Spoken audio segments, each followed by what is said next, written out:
क्या आपने कभी सोचा है, ये इंसान आखिर आया कहां से? क्या हम सच में बंदर से विकसित हुए या फिर किसी ब्रह्मांडीय योजना का हिस्सा है? क्या हमारी उत्पत्ति विज्ञान से जुड़ी है या किसी दिव्य रहस्य से? आज का यह एपिसोड आपके लिए बेहद खास है।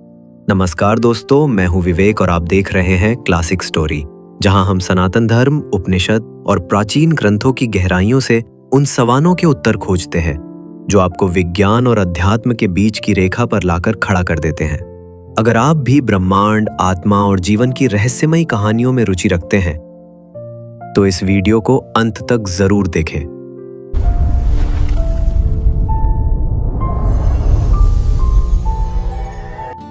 जब आप सुबह आईने में खुद को देखते हैं, क्या कभी सोचा है कि वो चेहरा, वो रूप आखिर आया कहां से? क्या हम सच में बंदर से इंसान बने हैं या फिर ये कोई अधूरी कहानी है? विज्ञान की किताबों में लिखा है कि जीवन की शुरुआत करीब 3.5 अरब साल पहले समुद्र की गहराइयों में एक सूक्ष्म कोशिका, सिंगल सेल ऑर्गेनिज्म से हुई।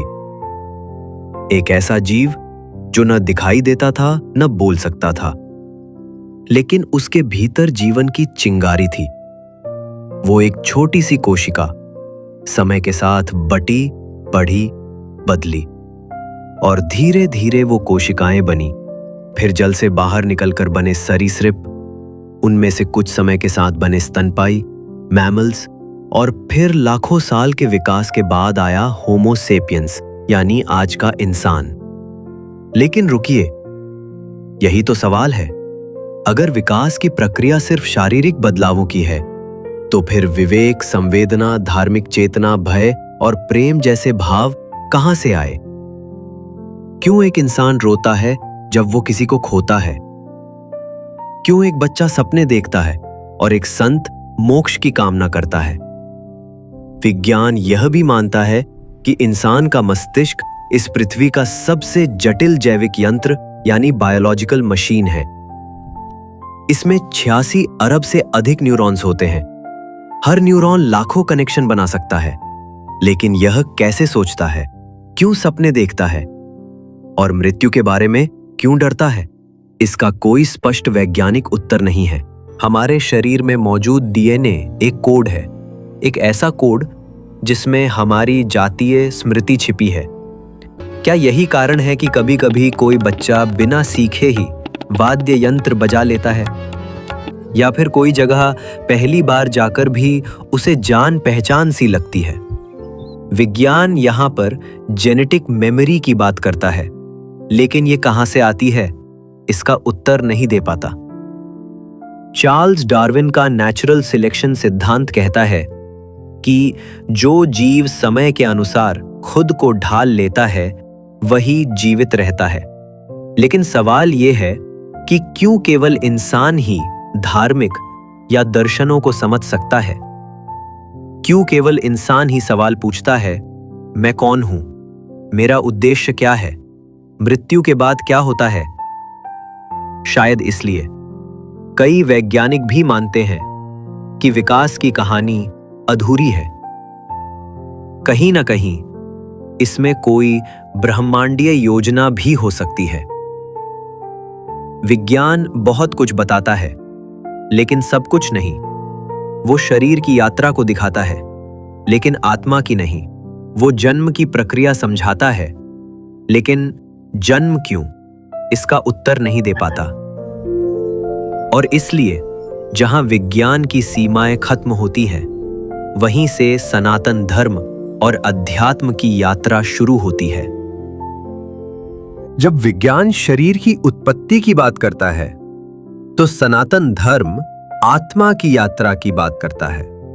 जहां विज्ञान कहता है मानव शरीर लाखों वर्षों की जैविक विकास की देन है, वहीं सनातन शास्त्र कहते हैं मानव रूप स्वयं ब्रह्मांड का एक दिव्य प्रयोग है।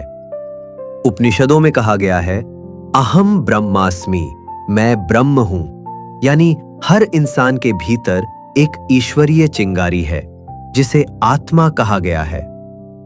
ये आत्मा न तो किसी लैब में बनाई जा सकती है, न किसी सूक्ष्मदर्शी से देखी जा सकती है। ये अनुभव की वस्तु है, साक्षात्कार की यात्रा है। सनातन ग्रंथों में स्पष्ट कहा गया है, मानव जन्म मोक्ष का द्वार है। इस पृथ्वी पर असंख्य योनियां हैं, कीट पतंग, पशु पक्षी, देवता, दैत्य, लेकिन केवल मानव योनि ऐसी है जहां आत्मा कर्म, विवेक और ज्ञान से मोक्ष की ओर अग्रसर हो सकती है। इसीलिए इस शरीर को देव दुर्लभ कहा गया है। देवता भी इस मानव शरीर की प्राप्ति की कामना करते हैं। मनुष्य वो जीव है जिसमें पशु प्रवृत्तियां जैसे क्रोध, लालच, मोह और देव गुण जैसे दया, ज्ञान, भक्ति दोनों मौजूद है। अब ये हमारे विवेक पर निर्भर करता है, हम किस ओर आगे बढ़ते हैं। कुछ रहस्यमयी सिद्धांत यह भी मानते हैं कि मानव की उत्पत्ति पृथ्वी से नहीं बल्कि किसी अन्य ग्रह से हुई है, जिसे पैलियो कॉन्टैक्ट थ्योरी या एंशिएंट एस्ट्रोनॉट थ्योरी कहते हैं। मिस्र, सुमेर और वैदिक सभ्यताओं में ऐसी चित्रकलाएं हैं जहां देवता उड़न खटोले और रहस्यमयी पोशाक में चित्रित हैं। कुछ लोग मानते हैं कि मानव डीएनए में जो जटिलता है वो स्वाभाविक नहीं बल्कि किसी उच्च शक्ति द्वारा स्थापित है। ये विषय विवादास्पद है, लेकिन क्लासिक स्टोरी का उद्देश्य है हर दृष्टिकोण को गहराई से समझना। तो मित्रों, आज आपने जाना कि इंसान कहां से आया और ये विषय कितना रहस्यमयी, वैज्ञानिक और आध्यात्मिक है। अगर आपको ये वीडियो ज्ञानवर्धक लगा हो तो इसे शेयर जरूर करें।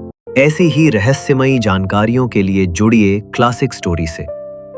वीडियो पसंद आया हो तो लाइक और सब्सक्राइब जरूर करें। यह आपके लिए तो फ्री है, लेकिन इससे हमें मोटिवेशन मिलता है आपके लिए और बेहतर जानकारी लाने की। मिलते हैं एक नई कहानी में। जय श्री राम।